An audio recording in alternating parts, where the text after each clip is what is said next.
Aló, Johan, ¿me oyes bien? Johan, ¿me oyes?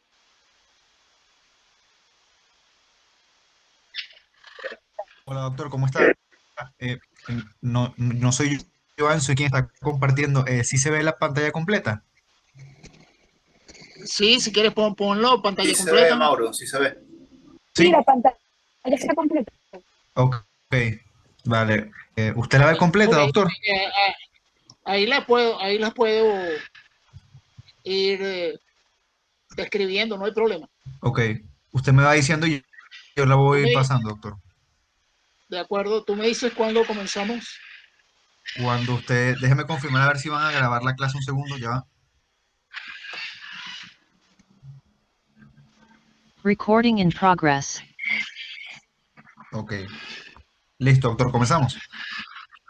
Ok, de acuerdo. Ok, Bueno, el tema de hoy es la medicación antitrombótica, fármacos que tienen la capacidad de evitar la formación de coágulos o incluso aquellos que pueden prevenirlos y también aquellos que podemos usar cuando ya el coágulo se formó y queremos disolverlos.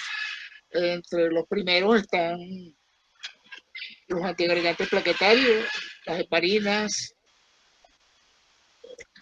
Vamos a ver las indicaciones en las cuales vamos a usar estos medicamentos. Aquí ustedes ven que el número uno es la prevención primaria de la trombosis arterial o venosa, ¿no?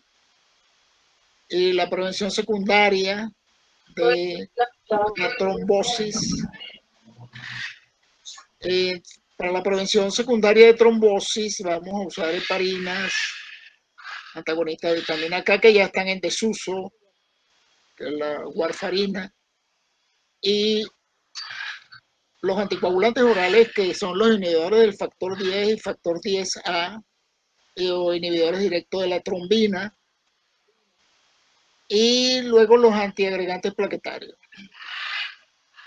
Finalmente vamos a hablar de los agentes trombolíticos, es decir, aquellos que vamos a usar cuando queremos disolver un trombo que ya está formado, pero agudamente. Pues. Vamos a la próxima.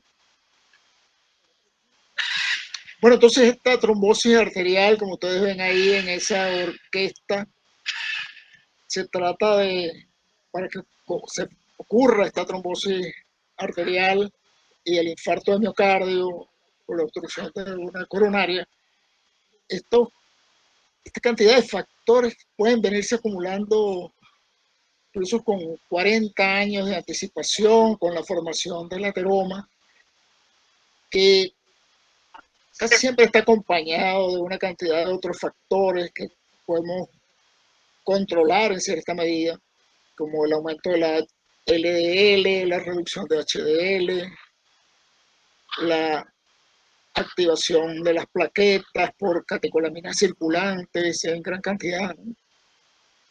También está el estrés de roce en la zona donde está la ateroma, que ese estrés de roce puede irlo erosionando, debilitando y fisurando para que se rompa. Puede haber la formación de tromboxanos, que son unos agentes proagregantes y procoagulantes. Aló. Eh, puede haber aumento de fibrinógeno en algunos casos, disfunción endotelial, reducción de prostaciclina. Y esto que está aquí al lado derecho, que es el aumento dentro del ateroma de las MMP9 o metaloproteinasas, ¿no? Estas, ya yo lo había mencionado en la clase anterior, que las metaloproteinasas son enzimas proteolíticas que digieren desde adentro el ateroma hasta abrirle un hueco en la capa fibrosa superficial, pues, que está en contacto con la sangre. La próxima.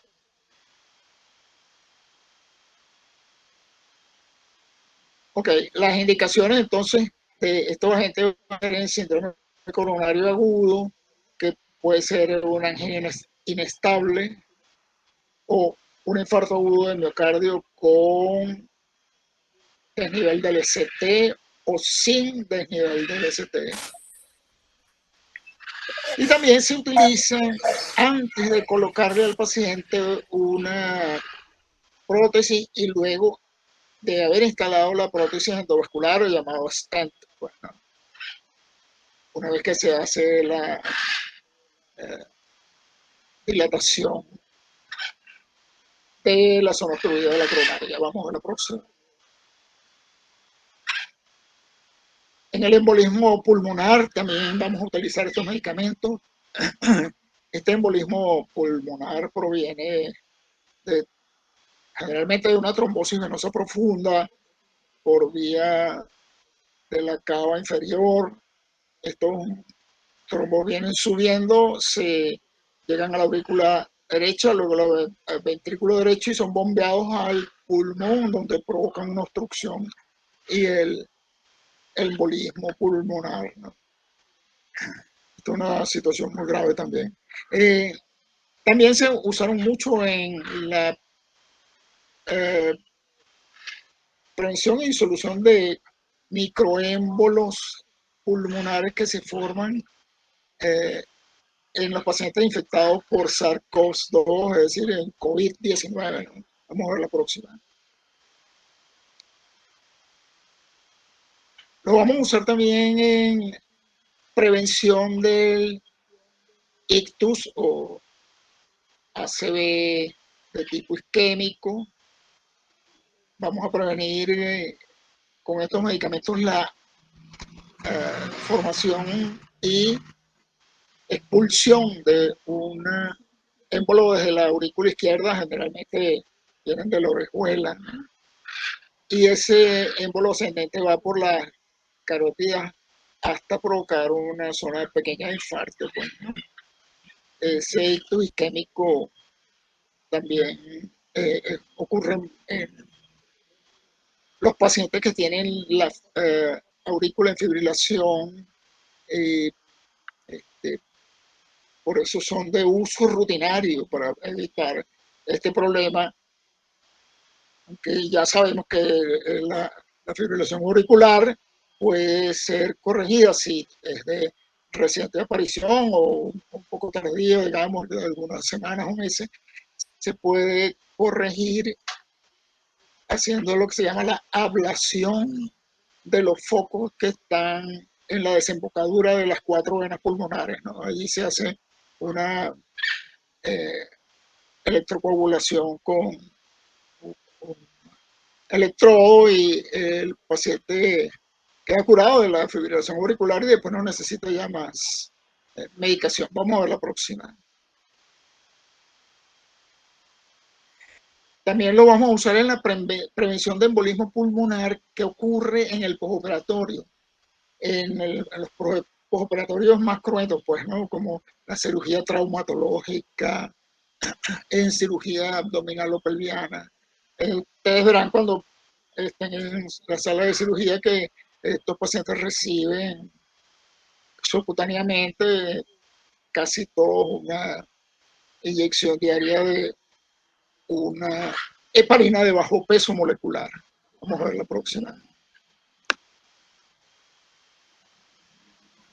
Bueno, en la prevención o tratamiento pues, ya de la trombosis venosa profunda ocurre, como ustedes ven allí, en las venas del miembro inferior de la pierna y la trayecto de la safena. Allí el daño en las válvulas de antirreflujo que tienen esas venas, pues se remansa la sangre, se coagula y puede salir el émbolo hacia el pulmón, ¿no?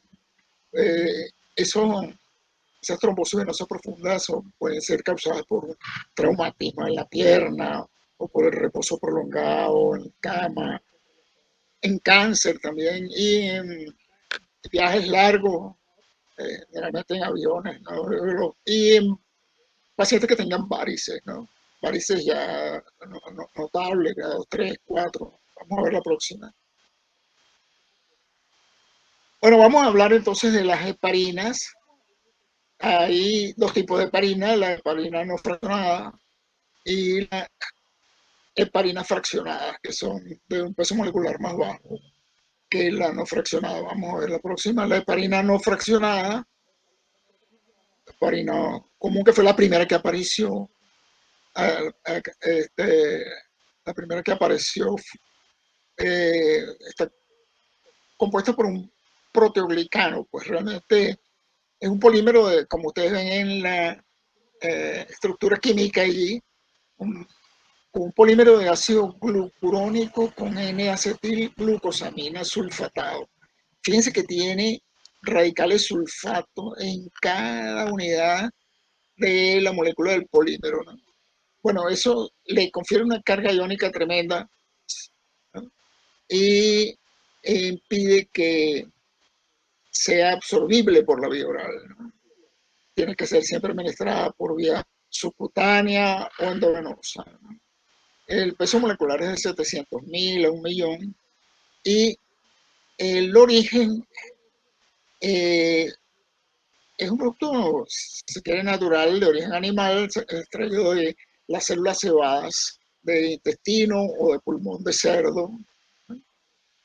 Claro, al irla purificando se retiran residuos de otros proteínas y queda lo más puro posible, pues, ¿no? Eso hace que, por ser un producto de origen natural, pues la potencia va a variar de lote a lote y cuando se hace la administración en un paciente hay que ir monitoreando pues el tiempo de coagulación, ¿no? Para que se mantenga en un nivel aceptable donde no haya ni trombosis adicional ni sangramiento excesivo. Bueno, este parasulfato también está alocado en el endotelio vascular, en el glicocálix allí, eh, es lo que evita pues que los glóbulos rojos, que también tienen su glicocálix con cargas negativas, se peguen del endotelio vascular. Vamos a ver la próxima. Entonces, esta heparina no fraccionada inhibe la vía de coagulación intrínseca y la vía final común, que como ustedes ven ahí, está activada por la trombina, factor 2, y el factor 10, o protrombina, que se transforma en trombina, ¿no? Esta trombina es la que actúa sobre el fibrinógeno del plasma y forma la red o la malla de fibrina, donde van quedando atrapadas plaquetas, glóbulos blancos, glóbulos rojos. Esta heparina es capaz de inhibir también los factores 12A, 11 y 9. Pero el impacto más importante es la inhibición de la trombina y del factor 10A. Vamos a ver la próxima. Como había dicho anteriormente, pues la eficacia va a variar de lote a lote y cada paciente puede responder de forma un poco diferente en comparación con otros, ¿no? Si las dosis son muy altas, o tóxicas, pues, que causen hemorragia, entonces ahí va a haber adicionalmente una inhibición de la agregación plaquetaria, ¿no? Hay un antídoto para el exceso de heparina, que es la protamina, ya la vamos a ver más adelante. Y esta heparina no fraccionada, incluso las fraccionadas también, tienen un efecto muy interesante, que es la activación de liberación de lipasa de lipoproteínas, ¿no? Lo cual esta enzima ataca los triglicéridos y lo degrada en glicerol y ácidos grasos libres, incluso en dosis no anticoagulantes, pues, ¿no? Algunos médicos que se han topado con casos de hipertrigliceridemia gigantesca de 800, 1000 miligramos por decilitro, han usado estas pequeñas dosis de heparina para bajar rápidamente el nivel de triglicéridos y evitar este problema gravísimo que es la aparición de pancreatitis. Vamos a ver la próxima. Entonces, nos quedan por ver ahora aquí entre las heparinas las llamadas de bajo peso molecular. Fíjense, estas heparinas de bajo peso molecular tienen un peso de 3.500 a 6.000.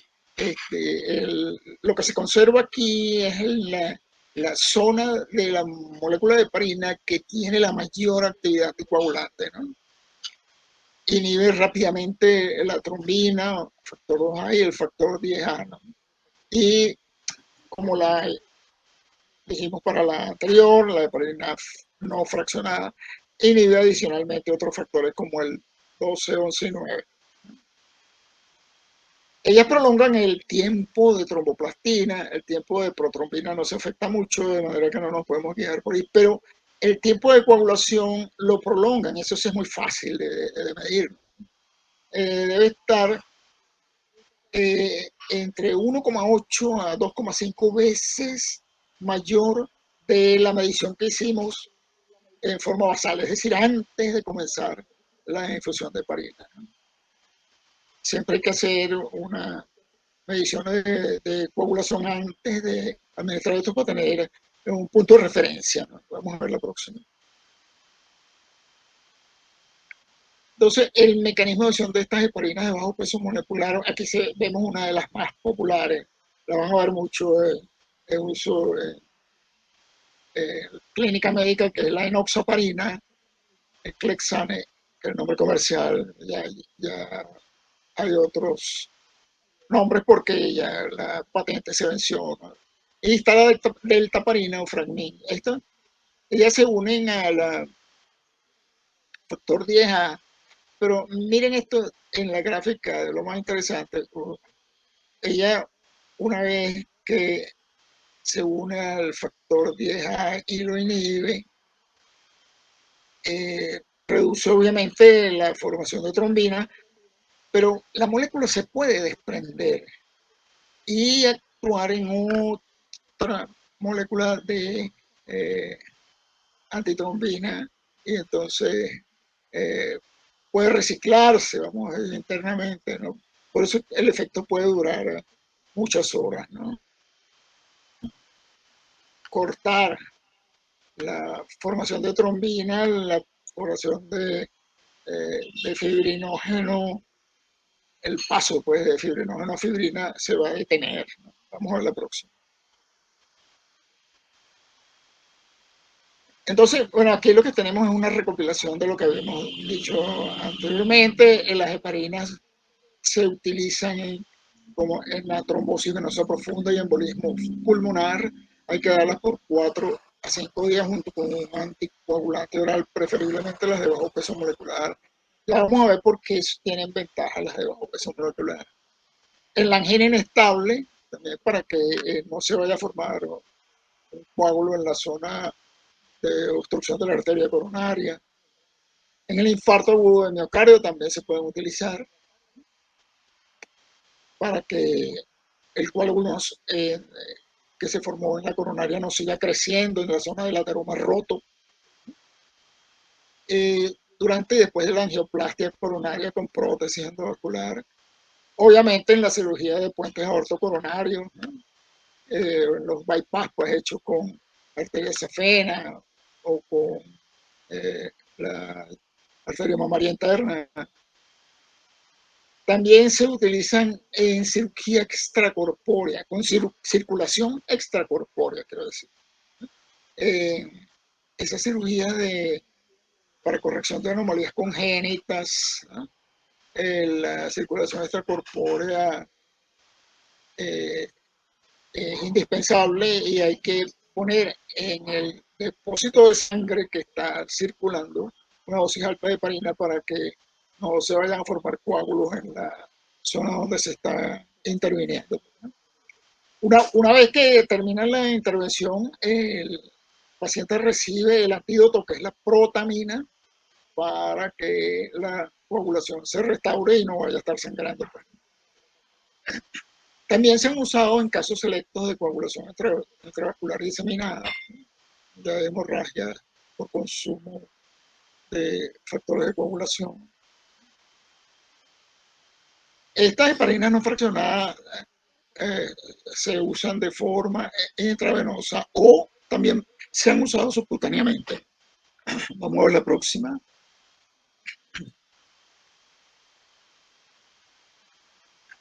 Ajá, las de bajo peso molecular entonces.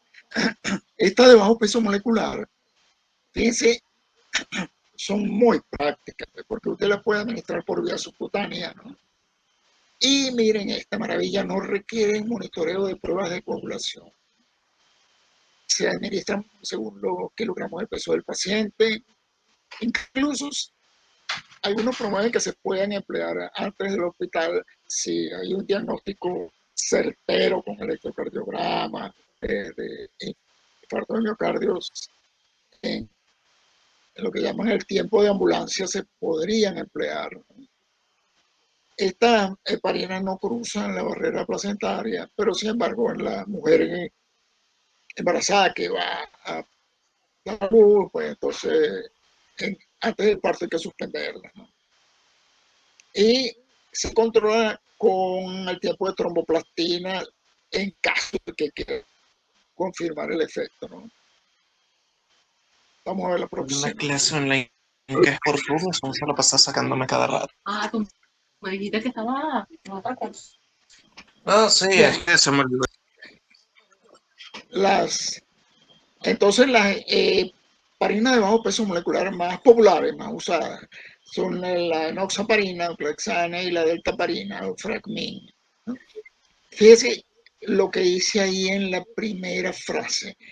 La dosis es 1 miligramo por kilo y hay siempre que tener una evaluación de creatinina para calcular o por lo menos estimar a partir de allí con la fórmula que ustedes conocen, la tasa de filtración glomerular.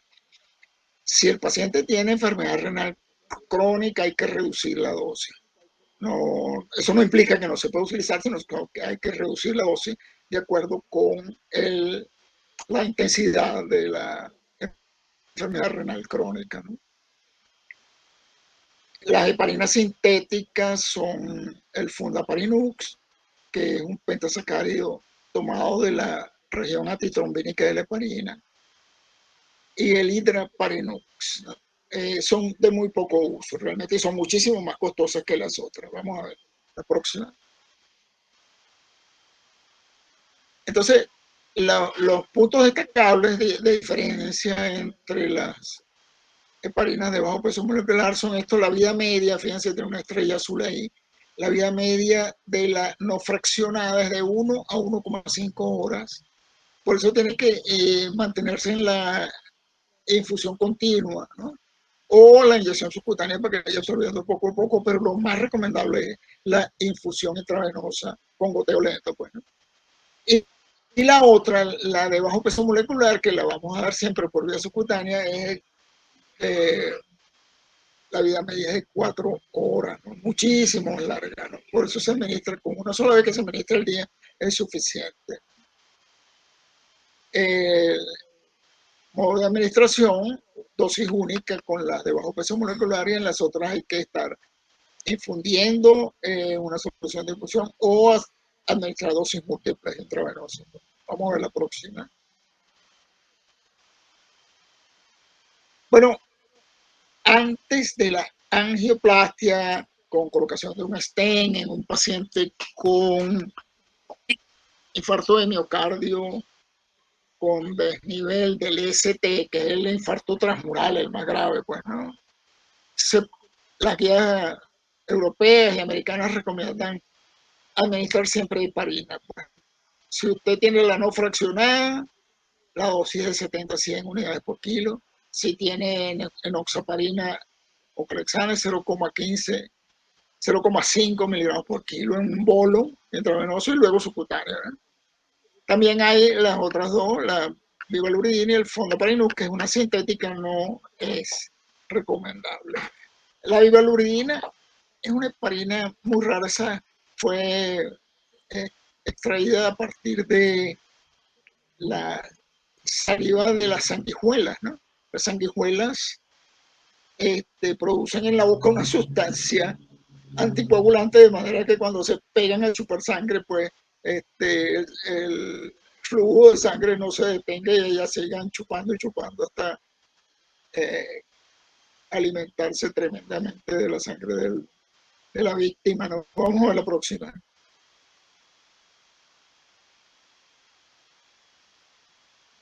Entonces, las indicaciones de las heparinas sintéticas o de bajo peso molecular son, bueno, en la prevención de la complicación isquémica de una angina inestable, ¿no? La prevención de la trombosis venosa profunda en cirugía de cadera, de rodilla, de próstata, ginecológica, abdominal. Esto es prácticamente de rutina el uso de este tipo de heparina. En la angioplastia coronaria transluminal percutánea, es decir, para colocar un stent, como ya habíamos visto, y para evitar la recurrencia, para evitar que se repita el embolismo pulmonar y la trombosis venosa profunda. En COVID se usó muchísimo en la prevención de la formación de microtrombos después que los italianos hicieron las primeras disecciones, la primera estudio de anatomía patológica y descubrieron que estos enfermos tenían microtrombos en los pulmones. Vamos a ver la próxima.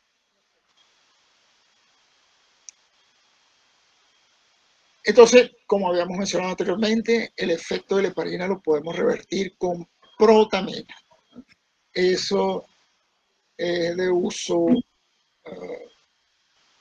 normal, obligatorio luego de una cirugía cardiovascular abierta o cirugía endovascular. La protamina en algunos casos raros ha provocado anafilaxia y eso es una complicación muy preocupante, ¿no? Porque es una reacción aguda de tipo inmunológico, alérgico, ¿no? Solo 1% de los pacientes pueden presentar anafilaxia por la protamina, antídoto de la heparina. Vamos a ver la próxima. Vamos a ver ahora los llamados inhibidores directos o indirectos de la trombina, pues, ¿no? Fueron llamados nuevos anticoagulantes orales, pero ya eso ocurrió hace aproximadamente 15, 20 años y ya no son nada nuevos, ¿no? Son de uso muy común en terapéutica cardiovascular. Vamos a ver la próxima. Fíjese, estos inhibidores del activador de la trombina, del factor 10A y de la trombina, son, como ustedes ven aquí, el rivaroxaban, el apixaban y el edoxaban. Todos ellos inhiben el factor 10A. Obviamente, el primero que apareció fue el rivaroxaban, ese es uno de los más populares. Y también la compañía alemana Scheding creó el inhibidor de la trombina, el inhibidor directo de trombina, se llama dabigatran, ¿no? Estos tienen la tremenda ventaja de que se pueden administrar por vía oral, ¿no? Y hoy día son de uso muy común en prevención del ictus en pacientes con fibrilación auricular. Vamos a la próxima. Aquí tienen entonces el dabigatran,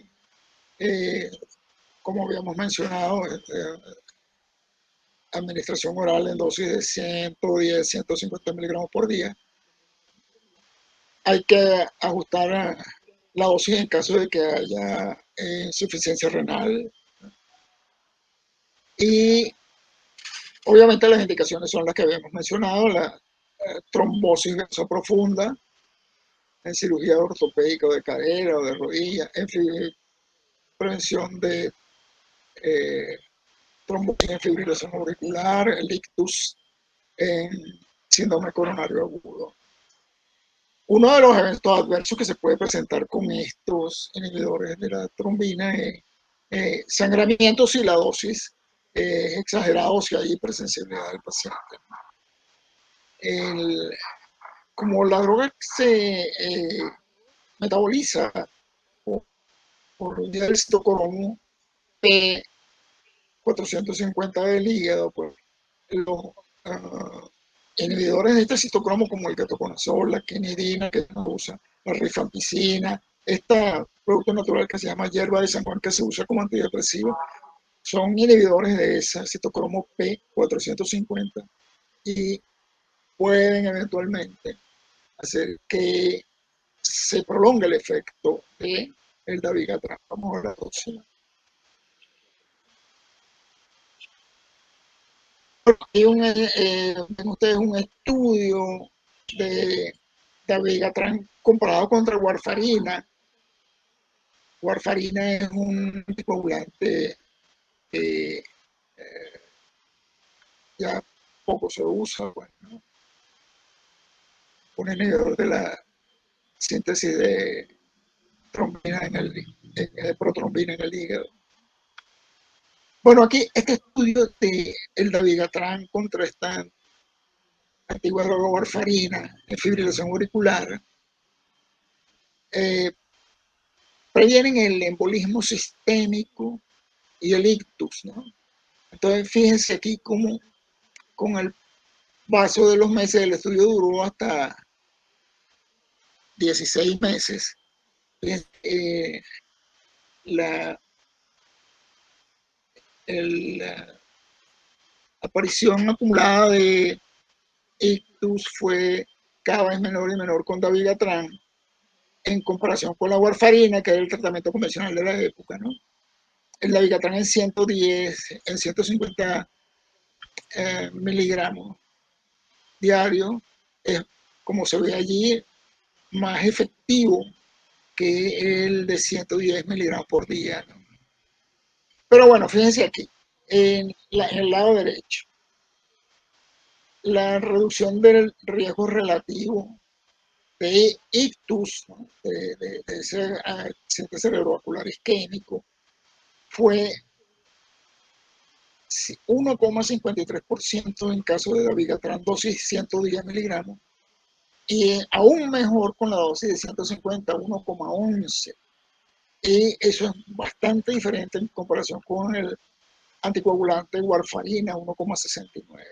Y fíjense, la mortalidad, el efecto en la mortalidad también se ve reflejado allí. Fíjense que la mortalidad fue de 4,13% con warfarina y se redujo a 3,75% con dabigatran 110 miligramos diarios y con 150 miligramos diarios de dabigatran a 3,64. De manera que brinda una tremenda protección contra el ictus, el dabigatran, en este estudio que se hizo en el año 2009. ¿No? Vamos a ver la próxima.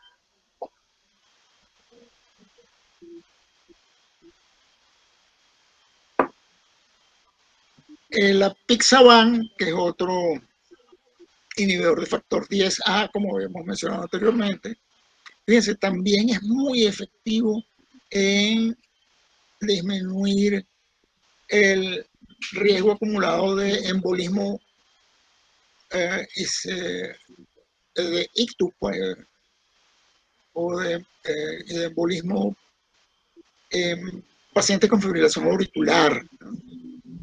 Fíjense, el estudio fue, este estudio Averroes comparó en el plazo de 18 meses la aspirina, que es un antiagregante plaquetario, contra la Pixaban, y observen la tremenda diferencia en el índice, en el riesgo relativo, pues, de que aparezca un ictus isquémico por fibrilación auricular, ¿no? Es notable la diferencia, ¿no? Fíjense, aquí está a la mano derecha, expresado en cifras. El ictus fue 1,6% con apixaban y casi se triplicó, pues, a 3,7% en caso con aspirina, ¿no? El sangramiento fue prácticamente igual, fíjense que estadísticamente NS no es significativo, 1,4% de casos en apixaban, 1,2% en casos de aspirina. Vamos a ver la próxima. Entonces,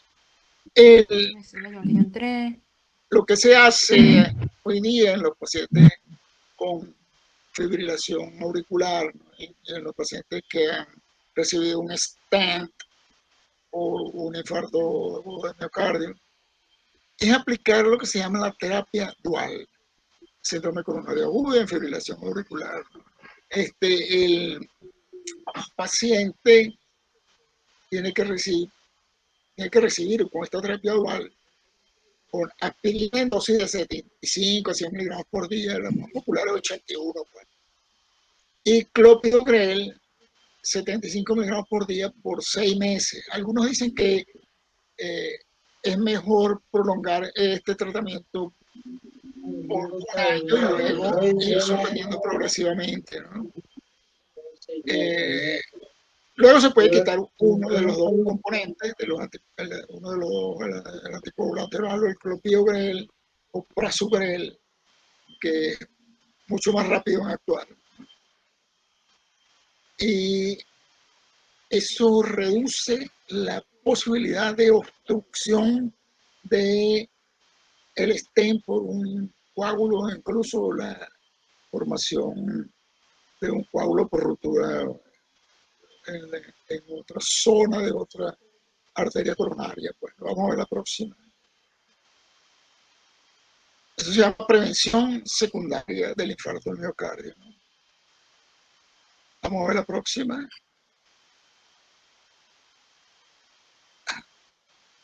Bueno, hay un antídoto contra estos inhibidores del factor 10A, como el rivaroxaban, apixaban, edoxaban, que es el andexanet. En caso de que el paciente presente alguna hemorragia, entonces el andexanet, que es una proteína recombinante humana, se une al factor 10A y lo elimina de la circulación. Vamos a ver la próxima. Y en el caso del dabigatran, el antídoto es el idarucizumab. El idarucizumab es un fragmento de anticuerpo monoclonal también contra el dabigatran que lo retira lo neutraliza, pues, ¿no? Estos medicamentos son muy costosos. Todo medicamento que sea anticuerpo monoclonal son muy costosos. Ustedes lo pueden identificar siempre por estas 3 letras al final de la molécula, que es MAB, monoclonal antibody. Bueno, todo lo que ustedes vean con esas 3 letras al final de la molécula significa que son anticuerpos de los monoclonales y son muy costosos. Vamos a ver la próxima. Entonces, en los casos de trombosis venosa profunda, pues, cuando se logra sacar al paciente de la fase aguda, que se vaya disolviendo el coágulo poco a poco, se recupera la función pulmonar del paciente, etcétera, el paciente tiene que recibir durante 3 a 6 meses un anticoagulante oral para evitar la recurrencia, es decir, para que no se repita la trombosis venosa profunda, ¿no? Generalmente se usan aspirina, antiagregante plaquetario, pero G12, que lo vamos a ver más adelante, o anticoagulantes orales. Generalmente se usa una combinación, una terapia dual también en estos casos. Vamos a ver la próxima. Bueno, vamos a hablar ahora de los antiagregantes plaquetarios. Fíjense, estos antiagregantes plaquetarios están conformados por 4 grupos, ¿no?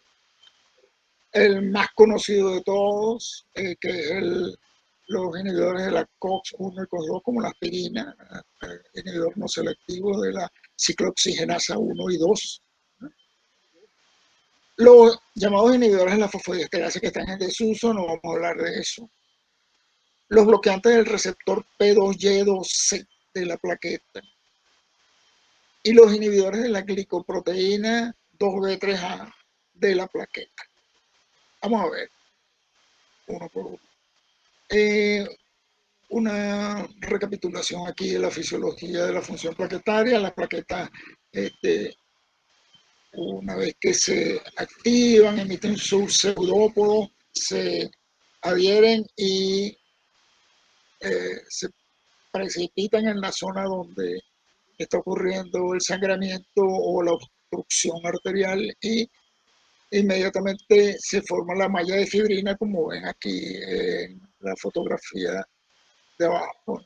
Vamos a ver la próxima. Bueno, vamos a tratar de inhibir esa agregación plaquetaria y la formación de la malla de fibrina con aspirina.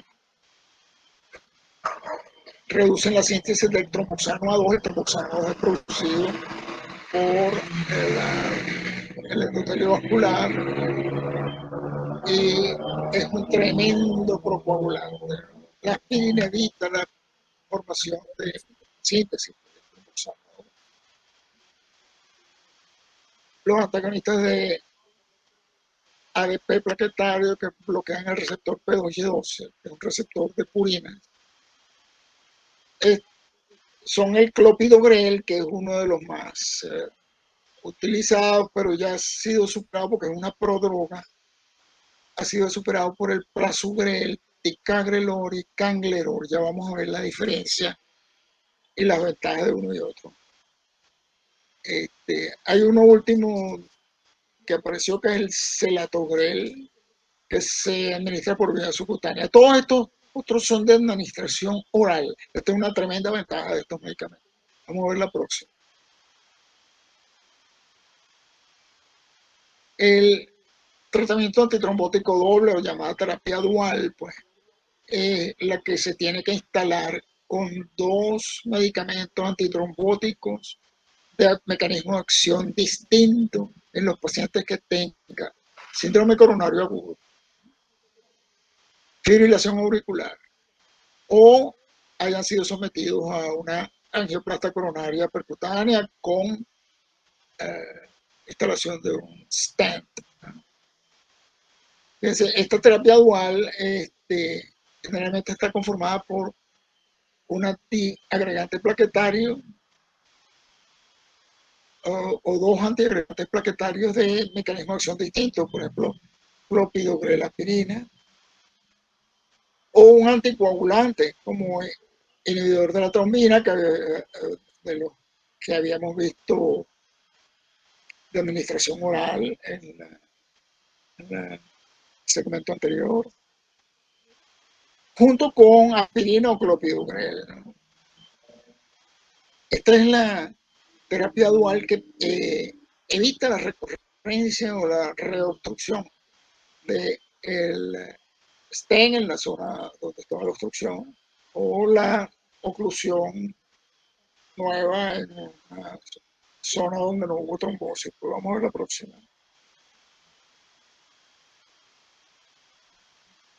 Ese tratamiento antitrombótico se puede administrar durante 3 meses. Algunos prefieren darlo por un año, pero los que promueven la idea basada en estudios pues, clínicos, de administrarlo por 3 meses y retirar la aspirina y luego continuar un año con el clopidogrel o con el ticagrelor solo, ¿no? Monoterapia. Pues. Y los resultados han sido buenos, ¿no? Entonces, sin embargo, hay algunos colegas que piensan que la mayor seguridad la brinda mantener por un año, pues, 15 meses el tratamiento dual. Claro, el problema del tratamiento dual es que el riesgo de sangramiento puede ir aumentando si el efecto anticoagulante o el efecto antiagregante plaquetario, pues se exagera y ocurre sangramiento. El sangramiento más peligroso, pues, es el sangramiento en el cerebro, ¿no? La hemorragia cerebral, por pequeña que sea, pues siempre es una complicación muy grave. Aunque muchos pacientes manifiestan el alerta de el sangramiento, que el sangramiento está ocurriendo, ya empezó a ocurrir cuando empecé a presentar en la piel de los brazos, las manos, tequias o equimosis, ¿no? Y este es un signo importante que nos dice que hay que retirar alguno de los dos medicamentos o reducir drásticamente las dosis, ¿no? Para evitar sangramiento en el cerebro. Algún otro paciente puede tener una hematoquesia, ese sangramiento al evacuar, pues puede ser una alerta también. Vamos a ver la próxima.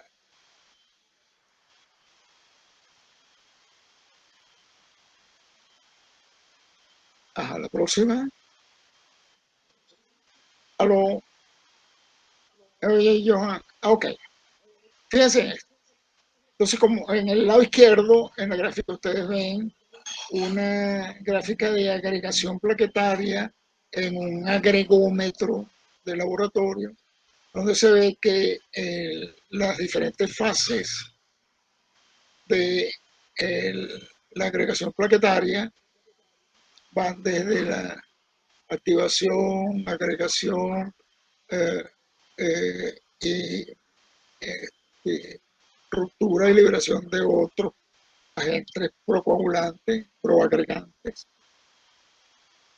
Y al lado derecho ustedes ven que ese proceso lo podemos interferir eficazmente. Miren lo que está aquí con clopidogrel, 600 miligramos, o con ticagrelor, 180 miligramos. Esta es la dosis de carga que se llama, ¿no?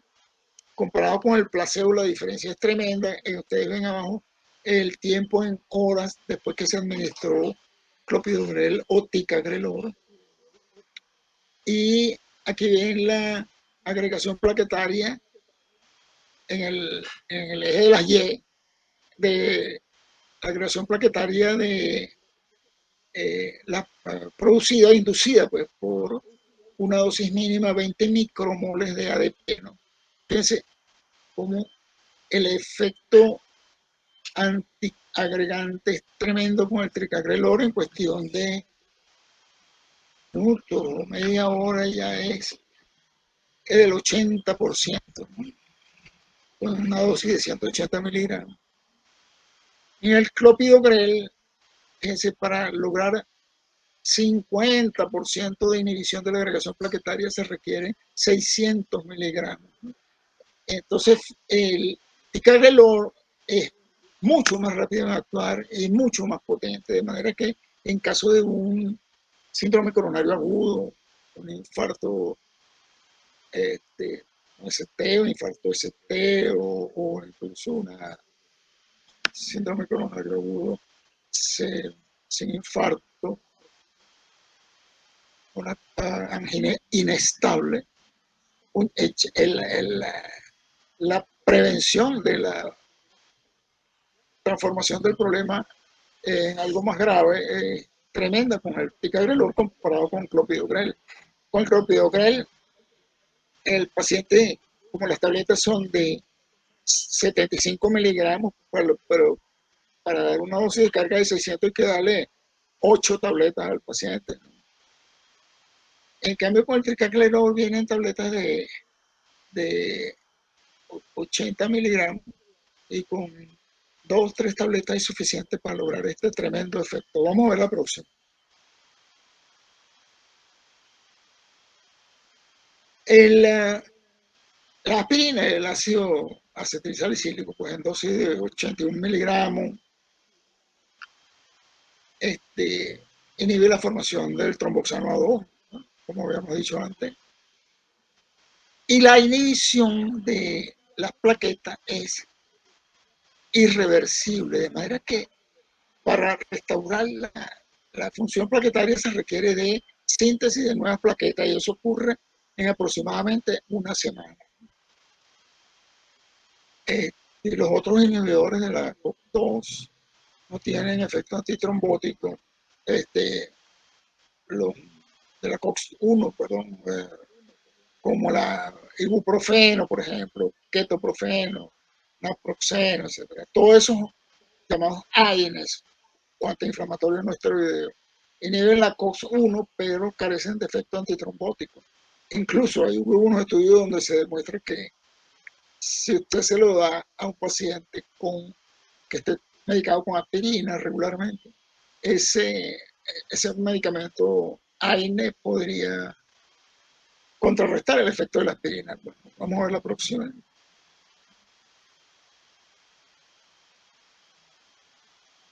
Entonces el mantenimiento, ya dijimos, es una dosis de 81 miligramos por día. Ahí le puse a 100 miligramos porque todavía se vende por allí la tableta de 100 miligramos que llamaban aspirina infantil, pero ya ningún pediatra desde hace décadas le indica aspirina a ningún niño.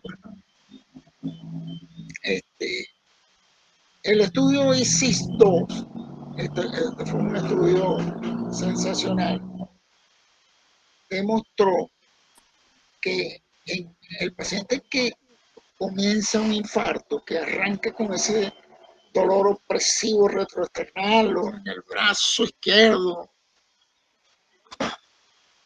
que semiológicamente, pues, infarto de miocardio, la administración de 350, 500 miligramos de aspirina masticado y deglutido en caso de angina inestable o infarto agudo del miocardio, tiene un efecto protector de la progresión de la zona infartada.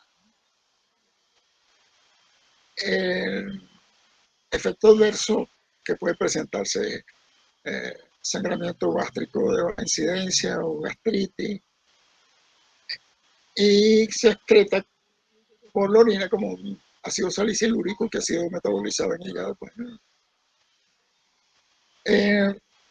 algunos investigadores dijeron que podía ocurrir resistencia a la aspirina y entonces eso podría conducir a la aparición de un infarto agudo de miocardio brusco, pero eso nunca pudo ser confirmado. Vamos a ver la próxima. En pacientes diabéticos, la American Diabetes Association, el American College of Cardiology, en 2010 emitieron unas recomendaciones para evitar que el diabético sufra de sangramientos por acción de la aspirina, ¿no? Ellos han recomendado que la dosis debe estar entre 75 y 162 miligramos al día, pero fíjense en esto, en mayores de 50 años, varones, y mujeres mayores de 60, que tengan mayor o que tengan un factor de riesgo cardiovascular agregado, como los que ustedes ya conocen, pues los factores de riesgo cardiovascular clásicos: cigarrillo, dislipidemia, hipertensión, historia familiar, infarto antes de los 50 años, ¿no? Albuminuria. En estos pacientes no es bueno administrar, perdón, es recomendable administrar la aspirina, pero si el paciente tiene bajo riesgo cardiovascular, lo que va a producir es un aumento del riesgo de sangramiento sin mejorar la aparición sin mejorar la protección cardiovascular. Entonces, lo que debemos recordar es que en los diabéticos que pasen de 50 años y que tengan varios factores de riesgo en los cuales se va a utilizar, se va a indicar la aspirina. Si los factores de riesgo no están presentes, entonces lo que uno va a provocar con la aspirina es la posibilidad de que haya sangramiento en algún. La próxima.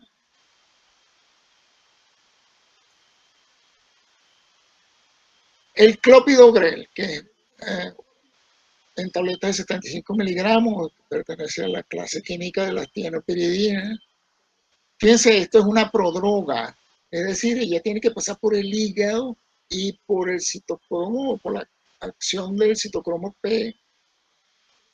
P2C19 se transforma en la droga activa, ¿no?, que va a inhibir la agregación plaquetaria. Se utiliza, como ya habíamos dicho, combinada con aspirina. Esa combinación siempre es superior a la monoterapia, ¿no?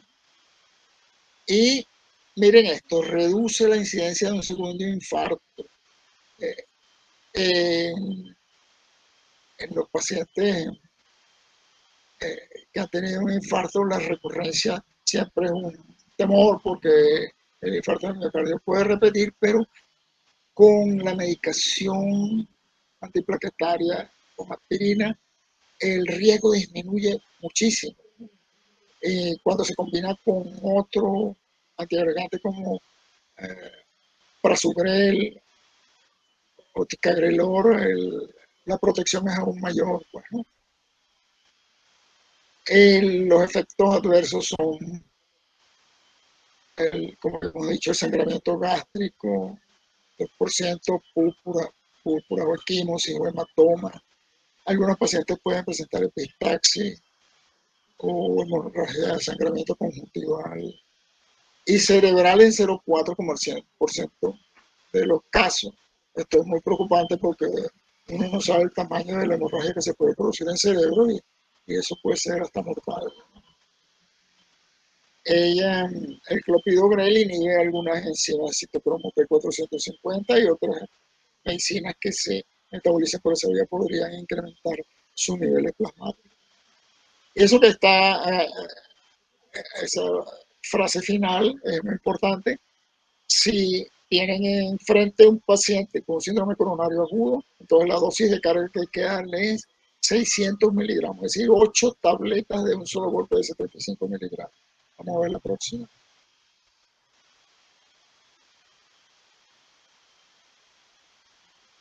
El prasugrel tiene la ventaja, mire, por eso es que actúa rápidamente. ¿Se recuerdan la gráfica donde estaban las plaquetas en agregación? Bueno, es rapidísimo el efecto porque no es prodroga, actúa directamente. Y por eso la acción es tan rápida. En cuestión de 15 minutos ya hay tremenda inhibición de la agregación plaquetaria. Eso le da una tremenda ventaja en síndrome coronario agudo. La administración es oral, como ya hemos visto. Vamos a ver la próxima. Y el ticagrelor, que tiene más o menos un perfil similar al del prasugrel, es otro antagonista del receptor P2Y12 de las plaquetas, de administración oral, de acción reversible, inhibe la agregación plaquetaria en 90% en comparación a 60 o 70 del clopidogrel. Es como el prasugrel, pues el ticagrelor es fantástico. Es muy eficaz en el tratamiento del síndrome coronario agudo, disminuye la mortalidad cardiovascular, en ácido isquémico también y en el accidente isquémico transitorio, ¿no? Los pacientes que tienen accidente isquémico transitorio, ¿no?, que es una obstrucción de unos minutos de una arteria cerebral y luego la arteria se abre, ¿no? Hay protección contra el ictus isquémico con el ticagrelor. Si usted va a emplear ticagrelor, entonces tiene que suspender los anteriores, si se estaba dando clopidogrel o prasugrel, para que no se suman los efectos. Vamos a la próxima.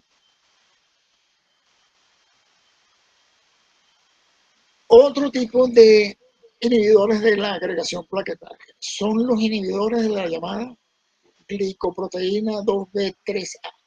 Esta glicoproteína es una glicoproteína que está en la superficie de la plaqueta y también está en el endotelio, es el puente de unión de una plaqueta con el fibrinol y con otra plaqueta, pues. sin actividad de la glicoproteína 2B3A es imposible que haya agregación plaquetaria. No puedo verla porque no hay puente. Pues. Vamos a ver la próxima. Bueno, ahí está un esquemita. Es el puente de unión fibrinógeno, plaqueta. Vamos a ver la anterior. Fíjense que ahí está la glicoproteína 2B3A haciendo puente entre una plaqueta y otra. Y también actuando de puente con el fibrinógeno, ¿no? Vamos a ver ellas a su vez se unen al factor de von Willebrand del endotelio. Vamos a ver la próxima. Son 3 hasta ahora y tienen que ser administradas por vía intravenosa, ¿no? El tirofiban, el abciximab y la eptifavitida. Esta glicoproteína es una integrina de la membrana plaquetaria que tiene un receptor en fibrinógeno y en el factor de von Willebrand, como vimos en la lámina anterior, ¿no? Esta glicoproteína es activada por trombina, colágeno y tromboxano. Las plaquetas en reposo tienen esta glicoproteína desactivada y por eso no se pegan unas con otras, ¿no? Vamos a ver la próxima. El abciximab, por ejemplo, es un fragmento de anticuerpo monoclonal, es muy costoso esto, ¿no? Que se une al receptor 2B3A y a la vitronectina de plaquetas, endotelio, músculo liso, ¿no? Se usa en angioplastia cuando se va a colocar un stent, un infarto agudo de miocardio, y combinado con heparina y aspirina reducen 50% la probabilidad de reestenosis. Fíjense, hay que darla por vía intravenosa, 0,25 miligramos por kilo, y el efecto dura 24 horas. Entre los efectos adversos, obviamente, el sangramiento, que es uno de los temores que puede ocurrir en 1-10%, pero si se ajusta bien la dosis no hay problema. En algunos casos se ha observado trombocitopenia. La trombocitopenia significa hemorragia. Vamos a ver la próxima. El eptifavitide, que es otro péptido que une también la unión de la fibrina con el receptor 2B3A, y se administra por vía intravenosa también a esa dosis que ustedes ven ahí de 180 microgramos por kilo, y luego por 4 días. En angioplastia coronaria, síndrome coronario agudo, y se puede coadministrar con heparina y aspirina. Sangramientos de 10% versus placebo, 9%, de manera que la diferencia entre placebo y el eptifavitide no es muy grande, 1% apenas. Y pueden provocar trombocitopenia, como los otros. Vamos a ver la próxima. El tirofiban, que es el último, ¿no? Es una molécula no peptídica, también indicado en infarto de miocardio, en gen inestable, en la angioplastia. Y de uso intravenoso, 0,4 microgramos por kilo, ¿no? Se usa en conjunto con heparina de no fraccionada o heparina de bajo peso molecular. Vamos a la próxima.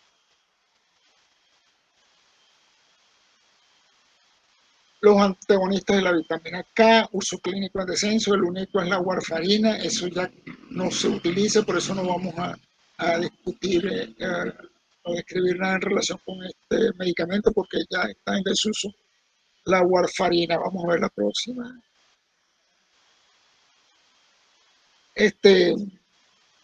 Esta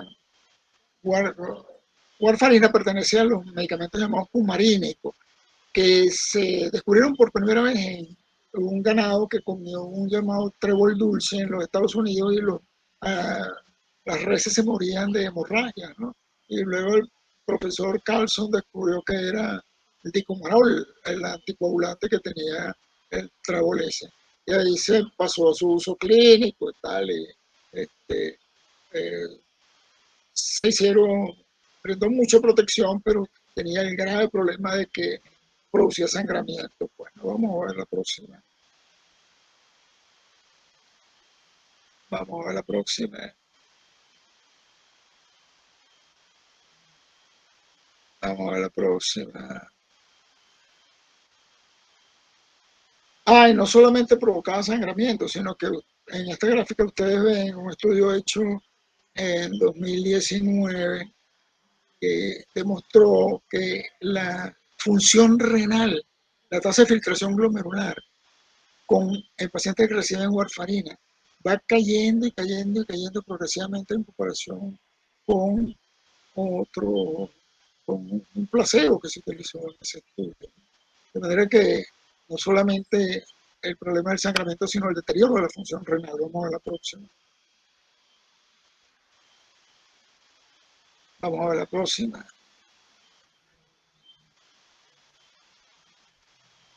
Las reacciones que tenían que combatir los médicos que usaban esto en la hemorragia. El problema de la aparición de hemorragias porque el paciente consumió o obstrucción con formación de coágulos porque el paciente hubiese consumido pues algún vegetal que contenga mucha vitamina K, ¿no? Brócoli, espinaca, perejil.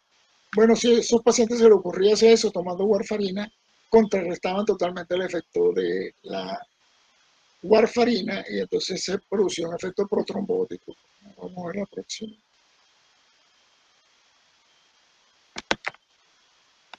Y por último, aquí vamos a hablar ahora de cómo vamos a disolver un coágulo que ya está formado. Es decir, cómo vamos a disolver la fibrina. Por eso se llaman estos medicamentos, este grupo se llama fibrinolíticos. Vamos a ver la próxima. Esto lo descubrió el profesor Tillett en la Universidad Johns Hopkins en 1933. Él observó, esto es un caso de serendipia sensacional, ¿no? Él observó con un cultivo de estreptococo que estaba estudiando en el laboratorio, en el hospital. Él observó que el estreptococo aglutinaba el plasma, ¿ok? Eso estaba muy bien. Pero un día se le olvidó lavar los tubos y los dejó en el laboratorio y al día siguiente encontró que el coágulo estaba disuelto, pues. Entonces el tipo se le prendió el bombillo, pues, ¿no? Algo tiene este estreptococo que disolvió el coágulo, pues. Siguió estudiando el asunto hasta demostrar que lo que había allí era una enzima disolvente degradante de la red de fibrina. Eso tardó, mire, pasaron 26, él siguió estudiando el asunto y otros investigadores más, hasta que por fin, 26 años después, en el 59, se logró lograr un coágulo experimental intraarterial con estreptoquinasa ya purificada. Pues, ¿no? Vamos a ver la próxima. Entonces, bueno, estos fibrinolíticos pueden ser de origen de los tejidos o de origen bacteriano, ¿no? El de origen bacteriano es la estreptoquinasa, como ya vamos combinando.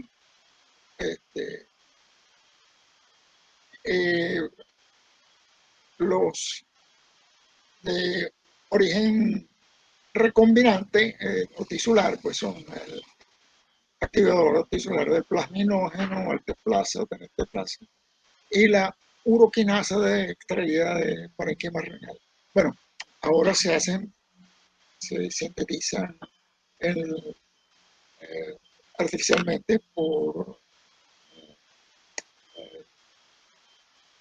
estas técnicas de recombinación. Vamos a ver la próxima. Entonces, bueno, ¿qué es lo que hacen estos fibrinolíticos?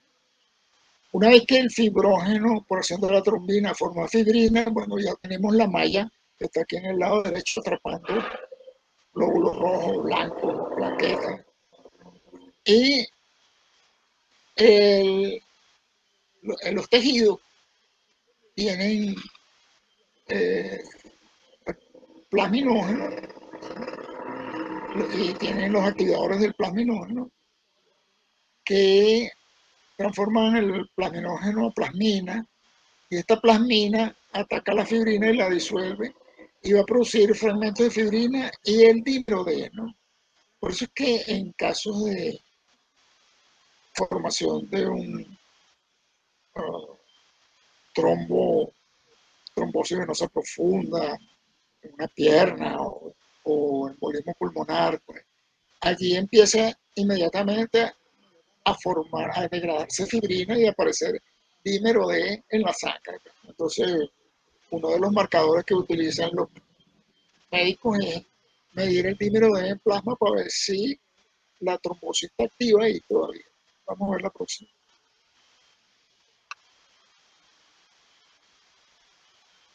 Entonces, estos fibrinolíticos se empezaron a usar en infarto agudo de miocardio con elevación del ST, el infarto transmural grande.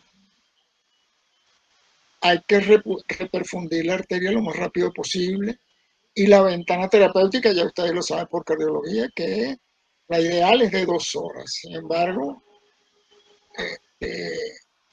si el infarto agudo de miocardio es muy grande, la ventana, algunos expertos dicen que no es de 2 horas, sino de 90 minutos.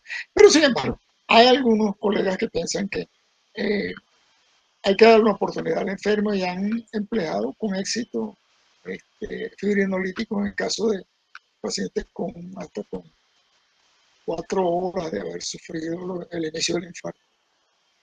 Bueno, las dos opciones son, en el paciente con infarto agudo de miocardio, es abrir la arteria con angioplastia y colocar una prótesis endovascular. Para eso se requiere una sala de hemodinamia, se requiere cardiólogo con experiencia intervencionista para introducir el stent.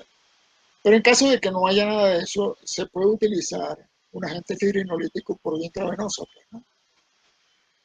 Claro, nosotros con esto lo que vamos a disolver el coágulo, pero la obstrucción arterial donde estaba el ateroma pues queda intacta, pues eso no se va a modificar.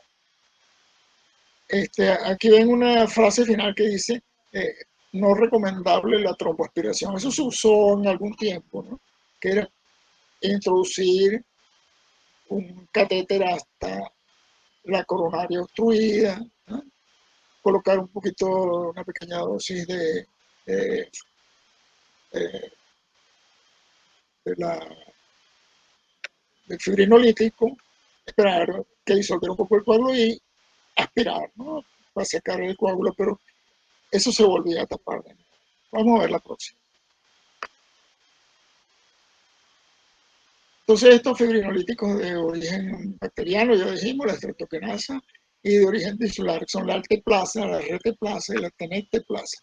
Cada uno tiene una dosis y un protocolo de administración diferente. Los cardiólogos que manejan este tipo de problemas tienen sus protocolos bien establecidos para hacer esto y evitar que ocurran sangramientos, ¿no? Monitorear muy bien a ese paciente que va a recibir eso. Vamos a ver la próxima.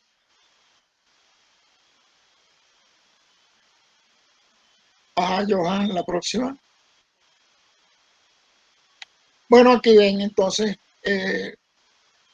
la dosis intravenosa que se recomiendan las guías europeas de 2017, prácticamente son idénticas a las de 5 años después, 2024, 2025.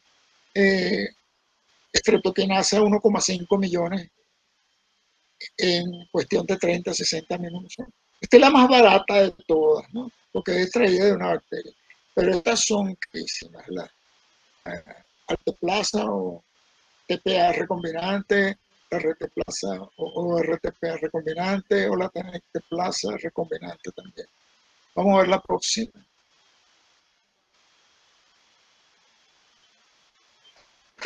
Ajá. En esta gráfica ustedes ven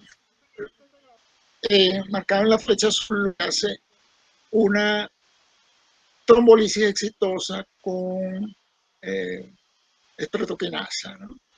Fíjense, el lado izquierdo, el electrocardiograma, las 12 derivaciones, las de los miembros y las precordiales, donde se ve el tremendo desnivel ST del infarto, ¿no? Se ve muchísimo más claro en la B2, B3, B4, B5, B6. Se ve un factor anterocentral. Entonces, a en este momento, la flecha azul se le entró la esterotoquinasa, se le trombisis, y con teortizulaplamina ocurre lo mismo. Entonces, en cuestión de 50 minutos, una hora, pues vamos a poner, ya el LCT se usa tremendamente, fíjense, ¿no? En las derivaciones precordiales.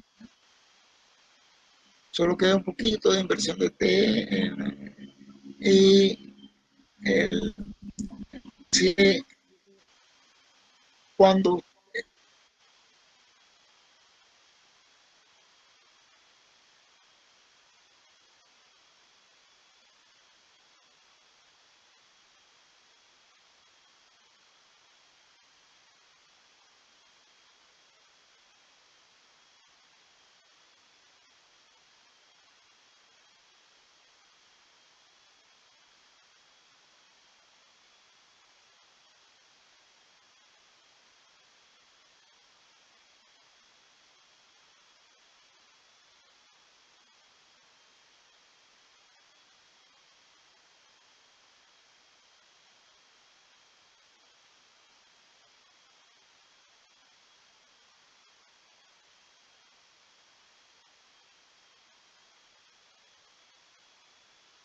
Recording stopped.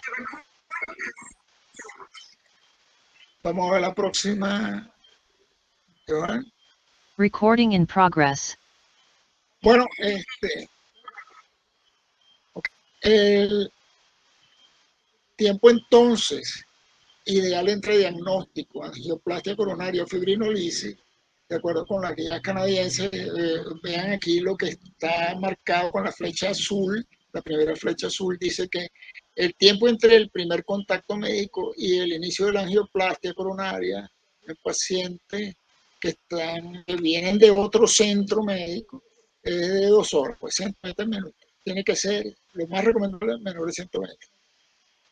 Y el tiempo entre la fibrinolisis y la angiografía coronaria puede ser entre 30 minutos y un día.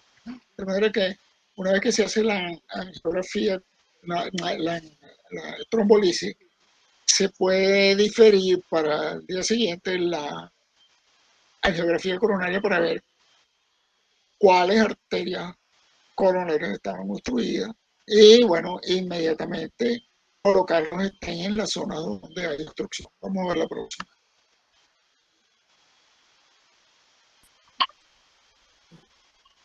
La próxima, Johan. Muy bien. Estos fibrinolíticos, obviamente, como están disolviendo fibrina y pueden digerir también y disolver el fibrinógeno, pueden provocar hemorragia, ¿no? Lo más terrible sería la hemorragia en el cerebro, un ictus hemorrágico.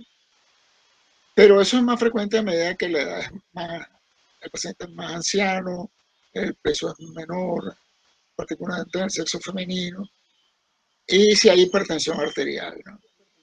La hemorragia extracerebral, es decir, peridural, es de 4 a 13%, eso es más fácil de manejar. Y las arritmias de reperfusión, es decir, una vez que se disuelve el coágulo con el fibrinolítico, el paciente puede agarrar ritmo idioventricular, es decir, de origen ventricular, saltándose el impulso que viene del marcapaso sinusal, ¿no? Entonces, el ritmo idioventricular es muy bajo, menor de 40 latidos por minuto, y eso asusta a cualquiera, pues, ¿no? El QRS es prolongado y es de recuperación espontánea, ¿no? Raramente requiere tratamiento. Incluso algunos médicos que han utilizado esto dicen que el hecho de que haya arritmia de reperfusión indica que sí hubo disolución del coágulo de reperfusión. Si no hay la arritmia, ellos dicen, esta estreptoquinasa o este activador de plasmina no hizo nada.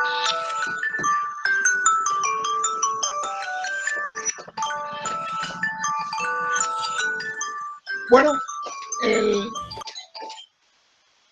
en algunos casos podría ocurrir hipotensión, pero nunca se debe utilizar estreptoquinasa en segunda aplicación porque va a haber una reacción alérgica. Pues.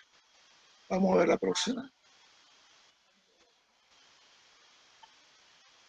Y hay que tener en cuenta las contraindicaciones absolutas de usar fibrinolítico, es decir, para no agravar una hemorragia. Pues, ¿no?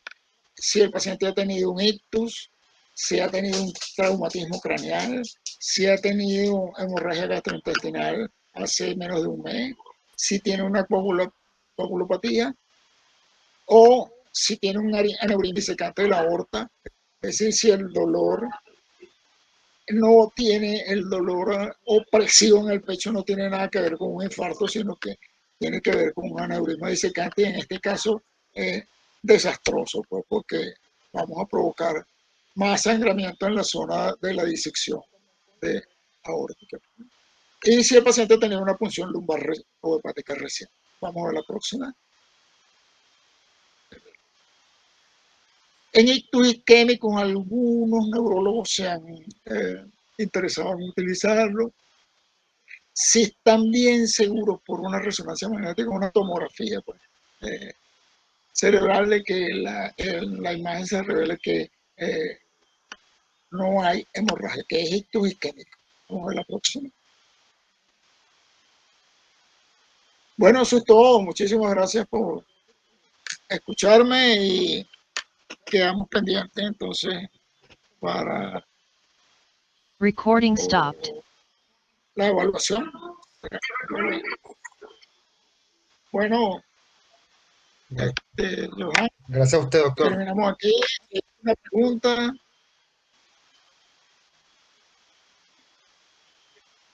Gracias a usted, doctor. Feliz noche. Muchas gracias. Muchas Feliz gracias. noche. Gracias, doctor. Feliz noche. La orden siempre. Gracias. Descanse, feliz noche.